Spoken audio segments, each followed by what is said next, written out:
dengan Roh Kudus. Lalu mereka mulai berkata-kata dalam bahasa-bahasa lain, seperti yang diberikan oleh Roh itu kepada mereka untuk mengatakannya. Waktu itu di Yerusalem diam orang-orang Yahudi yang saleh dari segala bangsa di bawah kolong langit. Ketika turun bunyi itu, berkerumunlah orang banyak. Mereka bingung karena mereka masing-masing mendengar rasul-rasul itu berkata-kata dalam bahasa mereka sendiri. Mereka semua tercengang-cengang dan heran, lalu berkata, "Bukankah mereka semua yang berkata-kata itu orang Galilea? Bagaimana mungkin kita masing-masing mendengar mereka berkata-kata dalam bahasa kita sendiri, yaitu bahasa yang kita pakai di negeri asal kita? Kita orang Partia, Media, Elam, penduduk Mesopotamia, Yudea dan Kapadokia, Pontus dan Asia, Frigia dan Pamfilia, Mesir dan daerah-daerah Libya yang berdekatan dengan Kirene, pendatang-pendatang dari Roma, baik orang Yahudi maupun penganut agama Yahudi, orang Kreta dan orang Arab. Kita mendengar mereka berkata-kata dalam bahasa kita sendiri tentang perbuatan-perbuatan besar yang dilakukan Allah." Mereka semuanya tercengang-cengang dan sangat termangu-mangu sambil berkata seorang kepada yang lain, "Apakah artinya ini?" Tetapi orang lain menyindir, "Mereka sedang mabuk oleh anggur manis." Mari kita berdoa sebelum kita mulai pelajaran kita tentang rahasia keberhasilan memberitakan Injil. Bapa, kami datang kepadamu pagi ini, menyerahkan pembelajaran Alkitab kami, supaya Tuhan memberikan hikmat kepada kami masing-masing, hingga kami memperoleh berkat dari kebenaran firman Tuhan tentang rahasia keberhasilan memberitakan Injil. Kisah Para Rasul pasal 2 ayat 1-13. Kami siap belajar bersama Tuhan. Berkati kami, di dalam nama Tuhan Yesus kami sudah berdoa. Amin. Bapak Ibu, pernah mendengar kata rahasia? Mungkin kita masing-masing punya rahasia satu sama lain ya. Tetapi saya ingin memberitahu arti kata rahasia menurut Kamus Besar Bahasa Indonesia itu berarti sesuatu yang belum dapat atau sukar diketahui dan sukar dipahami orang. Jadi orang banyak yang menjadi sangat tertarik untuk mengetahui sesuatu yang dirahasiakan itu. Biasanya demikian. Kalau ada rahasia, orang banyak ingin mengetahui apa sih rahasia itu. Nah, kita perlu mempunyai kunci untuk mengetahui rahasia itu, sehingga kita bisa mengetahui, memahami apa rahasia tersebut. Sama seperti sebuah peti menjadi rahasia bagi orang lain kalau peti itu tidak terbuka. Jadi orang masih berpikir, apa isinya? Karena peti itu tertutup, isinya masih menjadi rahasia. Nah, diperlukan nomor kombinasi dari peti yang menyimpan barang sesuatu di dalamnya itu, dan juga sebuah kunci, sehingga rahasia yang terdapat di dalam peti itu bisa diketahui. Sebenarnya bagi banyak orang, ada hal yang mereka anggap rahasia, sehingga mereka tidak bisa melakukan hal itu secara maksimal. Kalau mereka sudah mengetahui apa yang perlu diketahui dan dilakukan, pasti mereka bisa memperoleh hasil yang maksimal dari sesuatu yang mereka anggap rahasia tersebut. Nah, demikian halnya dengan keberhasilan memberitakan Injil. Itu kalau kita bisa mengetahui rahasia, maka kita akan bisa berhasil dalam memberitakan Injil. Dan kita akan belajar bersama-sama dari Alkitab. Kita akan membuka rahasia tersebut. Saya ingin memberitahu apa yang dikatakan dari firman Tuhan untuk kita pelajari bersama-sama dari Kisah Para Rasul pasal 2 ayat 1-13, berbicara tentang rahasia keberhasilan memberitakan Injil. Dan saya ingin kita semua memegang kata kuncinya untuk rahasia itu. Kata kunci itu adalah Rohul Kudus. Kita mempelajari kebenaran yang pertama tentang rahasia keberhasilan memberitakan Injil, yaitu mempercayai janji Tuhan. Mari kita melihat Kisah Para Rasul pasal 2 ayat 1 dan kita baca bersama-sama di Alkitab kita masing-masing. Ketika tiba hari Pentakosta, semua orang percaya berkumpul di satu tempat. Siapakah orang percaya itu?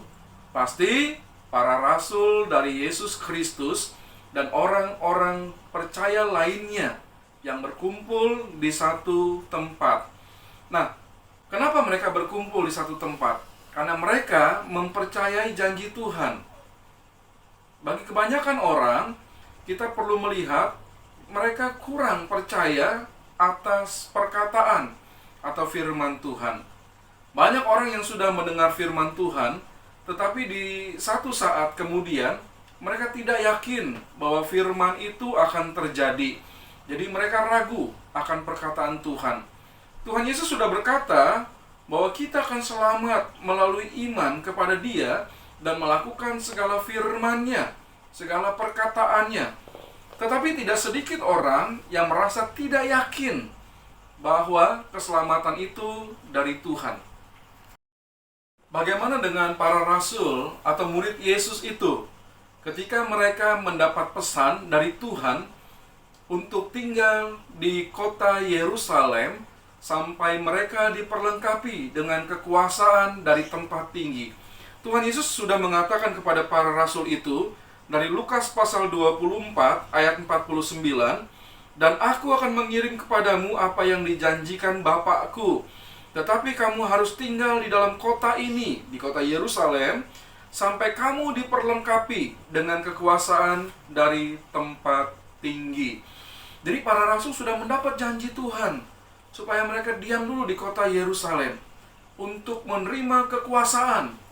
Dan kekuasaan itu berasal dari tempat tinggi, dari surga. Itu yang Tuhan ingin katakan. Dan mereka dengan para pengikut Yesus yang lain bersiap menanti janji Tuhan itu. Kalau kita membuka Kisah Para Rasul pasal 1 ayat 12 sampai dengan ayat yang ke-14, firman Tuhan mengatakan demikian. "Maka kembalilah rasul-rasul itu dari tempat di mana Yesus naik ke surga, di kota dekat kota Betania, di Bukit Zaitun itu. Maka kembalilah rasul-rasul itu ke Yerusalem dari bukit yang disebut Bukit Zaitun, yang hanya seperjalanan sabat jauhnya dari Yerusalem. Setelah mereka tiba di kota, naiklah mereka ke ruang atas, tempat mereka menumpang. Mereka itu ialah Petrus dan Yohanes, Yakobus dan Andreas, Filipus dan Thomas, Bartolomeus dan Matius, Yakobus bin Alfeus, dan Simon orang Zelot, dan Yudas bin Yakobus. Mereka semua bertekun dengan sehati dalam doa bersama-sama dengan beberapa perempuan serta Maria, ibu Yesus, dan dengan saudara-saudara Yesus." Jadi mereka nggak tahu bagaimana janji yang Tuhan Yesus katakan itu untuk memperlengkapi mereka dengan kekuasaan dari tempat yang tinggi akan datang. Mereka tidak tahu kapan waktunya, tetapi mereka hanya membuka hati. Mereka percaya terhadap perkataan Tuhan bahwa apa yang dikatakan Tuhan itu pasti sesuai. Janji Tuhan tidak pernah meleset. Ya, Tuhan pasti menepati apa yang dijanjikan dan mereka percaya akan janji Tuhan itu. Mereka diam di kota Yerusalem. Mereka berkumpul bersama-sama, berdoa bersama-sama dengan tekun. Nah, saudara yang dikasih Tuhan, itu rahasia yang pertama. Kita mempercayai janji Tuhan. Pendapat kita mengenai mempercayai janji Tuhan, karena kita yakin Tuhan berkuasa melakukan segala sesuatu sesuai dengan janjinya. Dan Tuhan tidak pernah ingkar akan janji itu. Jadi kita harus percaya akan janji Tuhan. Itu kunci pertama, rahasia keberhasilan memberitakan Injil. Saya ingin bertanya dan berdiskusi bersama-sama segala sesuatu ini yang bisa kita jawab bersama. Sebutkan alasan-alasan orang tidak mempercayai janji Tuhan. Saudara bisa kembali menelpon saya atau Ibu Arni. Kita bisa diskusi bersama-sama melalui telepon, atau melalui pesan, atau melalui WhatsApp, dan bisa video call seperti yang beberapa orang sudah melakukannya. Silakan, kami senang sekali kita bisa berdiskusi bersama. Dari kebenaran yang pertama itu juga, kita melihat bahwa para murid, rasul-rasul dan murid-murid yang lain percaya kepada janji Tuhan, bahwa mereka akan menerima kekuasaan, yaitu mereka menerima Roh Kudus yang dijanjikan oleh Tuhan Yesus. Kita akan menjadi saksi Tuhan kalau kita percaya. Nah, kalau kita tidak akan menjadi saksi Tuhan jika kita tidak mempercayai janji Tuhan, itu sudah pasti. Kalau saya dan saudara tidak percaya kepada janji Tuhan, kita tidak bisa menjadi saksi bagi Tuhan. Kita percaya hanya Tuhan Yesus menjanjikan Roh Kudus yang memberikan kuasa untuk menjadi saksi Tuhan. Kisah Para Rasul 1 ayat 8, Yesus berkata, "Tetapi kamu akan menerima kuasa kalau Roh Kudus turun ke atas kamu, dan kamu akan menjadi saksiku di Yerusalem dan di seluruh Yudea dan Samaria dan sampai ke ujung bumi." Kita percayakan hal itu. Itu kunci yang pertama untuk memberitakan Injil, mempercayai janji Tuhan. Nah, di manakah janji Tuhan sekarang yang kita bisa tahu? Alkitab. Alkitab adalah suara Tuhan, firman Tuhan, dan ada banyak janji Tuhan. Kita perlu mempercayai janji Tuhan dalam seluruh kehidupan kita. Rahasia keberhasilan memberitakan Injil, Alkitab katakan, percayalah janji Tuhan bahwa Roh Kudus yang memberikan kita kuasa untuk menjadi saksi. Rahasia yang kedua, keberhasilan memberitakan Injil, yaitu mengalami kepenuhan Roh Kudus.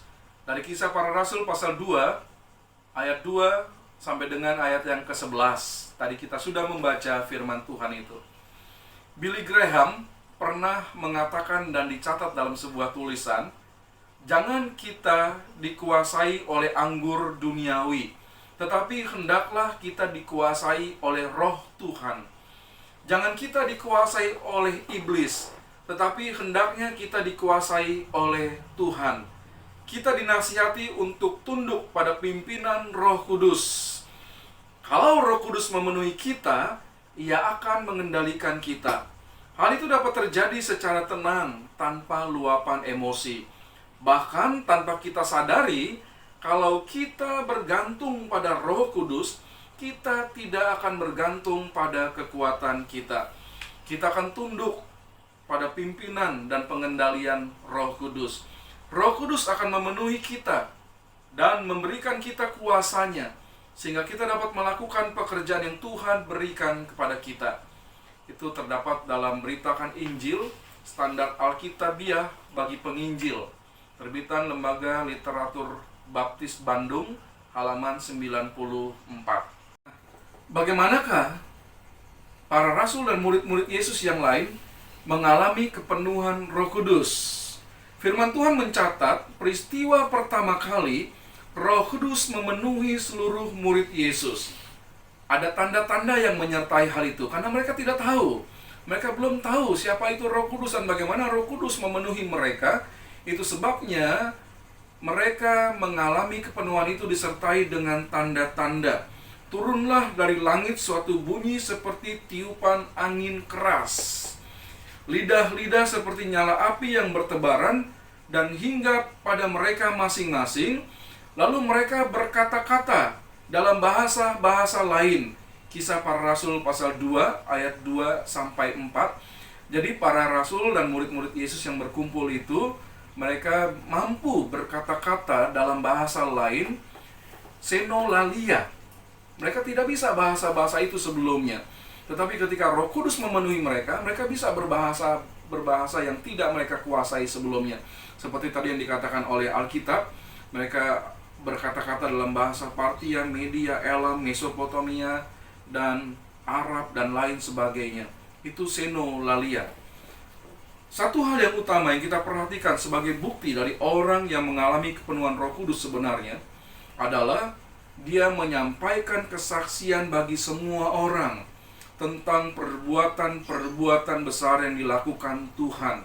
Kisah Para Rasul pasal 2 ayat 5 sampai 11. Orang kadang-kadang hanya takjub kepada tanda-tanda supranatural itu, ya.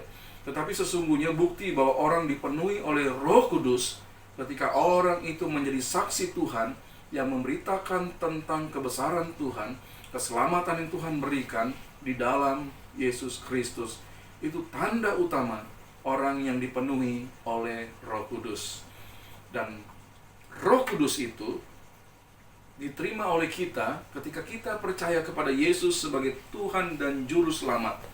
Kita diinsafkan akan dosa-dosa kita oleh Roh Kudus itu, dan Roh Kudus diam dalam diri kita ketika kita mempersilahkan Yesus masuk sebagai Tuhan dan Juru Selamat kita. Mari kita bersama-sama memberikan jawaban. Ada satu pertanyaan yang pertama, bagaimanakah wujud nyata dari bukti tanda orang yang mengalami kepenuhan Roh Kudus? Coba bapak-bapak dan ibu-ibu jawab ya. Bukti nyatanya apa bahwa orang itu sudah dipenuhi oleh Roh Kudus? Seperti yang tadi firman Tuhan katakan. Yang kedua,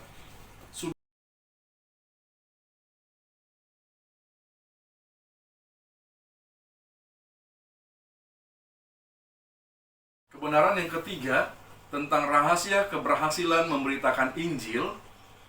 Kita perlu tahu bahwa berita Injil itu menyentuh hati penerimanya.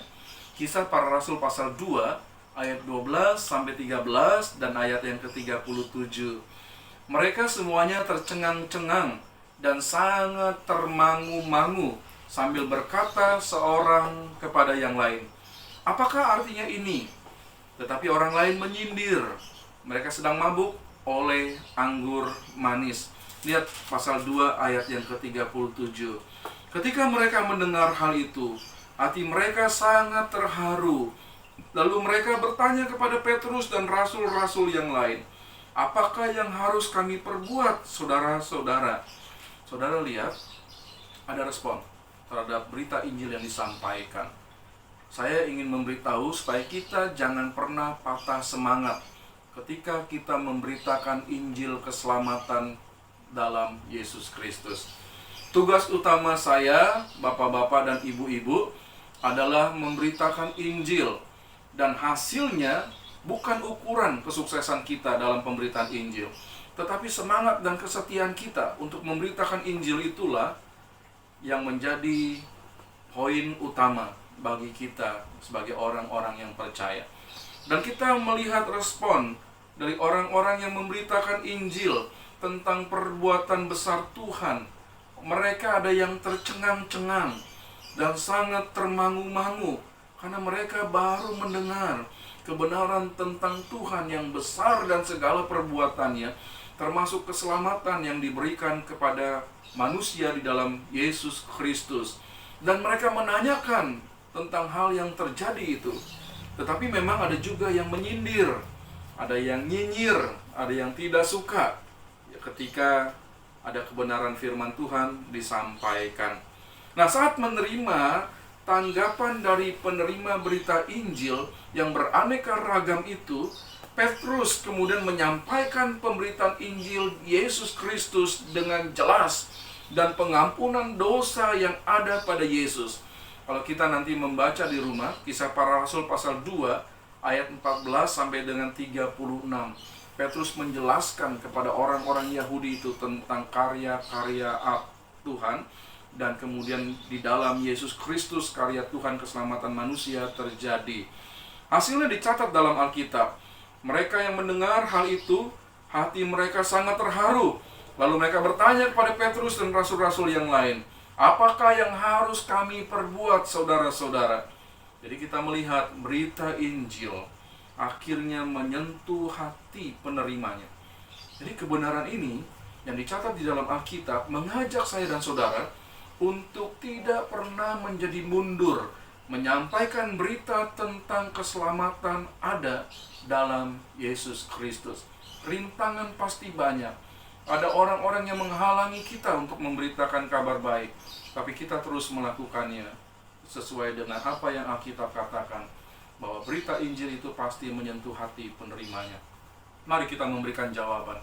Jadi bapak-bapak dan ibu-ibu bisa berdiskusi di rumah ya, lalu menanyakan, menjawab, atau kalau masih ada yang belum jelas silakan menelepon kepada saya dan Ibu Arni.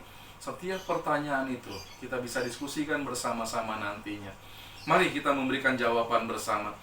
Pernahkah bapak-bapak dan ibu-ibu mendapatkan penolakan atas berita Injil yang disampaikan? Bagaimana perasaan saudara ketika menerima penolakan itu? Itu yang pertama. Yang kedua, pernahkah mendapat orang yang terharu lalu membuka hatinya dan menerima berita Injil, kemudian menjadikan Yesus sebagai Tuhan dan Juru Selamat orang itu? Kalau pernah, bagaimanakah perasaan saudara akan hal itu? Bisa memberitahu kami. Terima kasih. Pelajaran Alkitab yang sangat menarik bagi saya dan bapak-bapak serta ibu-ibu. Kita sudah mengetahui rahasia keberhasilan memberitakan Injil dari kitab Kisah Para Rasul pasal 2 ayat 1 sampai 13 dan ayat yang ke-37. Kita belajar 3 hal. Yang pertama, rahasia pertama keberhasilan memberitakan Injil, mempercayai janji Tuhan. Kisah Para Rasul pasal 2 ayat 1. Yang kedua, rahasia keberhasilan memberitakan Injil, mengalami kepenuhan Roh Kudus. Kisah Para Rasul pasal 2 ayat 2 sampai dengan ayat yang ke-11. Yang ketiga, rahasia keberhasilan memberitakan Injil, berita Injil menyentuh hati menerimanya. Kisah Para Rasul pasal 2 ayat 12 sampai 13 dan ayat yang ke-37. Kita bersyukur akan firman Tuhan, dan mari terus belajar firman Tuhan dengan penuh kesetiaan, dan kita bisa berdiskusi satu sama lainnya. Kiranya Tuhan kita permuliakan, dan jadilah orang yang semangat untuk terus memberitakan Injil keselamatan dalam Yesus Kristus. Mari kita berdoa bersama. Bapa dalam surga, terima kasih karena kami boleh belajar kebenaran firman-Mu dan diberitahu satu rahasia yang penting, bahwa Tuhan menginginkan kami untuk terus memberitakan Injil. Kami perlu mempercayai janji Tuhan akan menerima kuasa dari Roh Kudus untuk menjadi pemberita Injil. Dan kami juga percaya kebenaran firman Tuhan yang mengatakan kepada kami bahwa kami harus mengalami kepenuhan Roh Kudus untuk menjadi orang yang memberitakan Injil. Dan kami juga percaya bahwa berita Injil itu pasti menyentuh hati orang yang mendengarnya. Dan kami terus semangat untuk melakukan kebenaran firman Tuhan. Berkati kami semua Bapak, berkati bapak-bapak dan ibu-ibu kelas sekolah minggu dewasa, pria, wanita, senior, supaya mereka terus bertumbuh di dalam Tuhan. Dalam nama Tuhan Yesus kami sudah berdoa. Amin.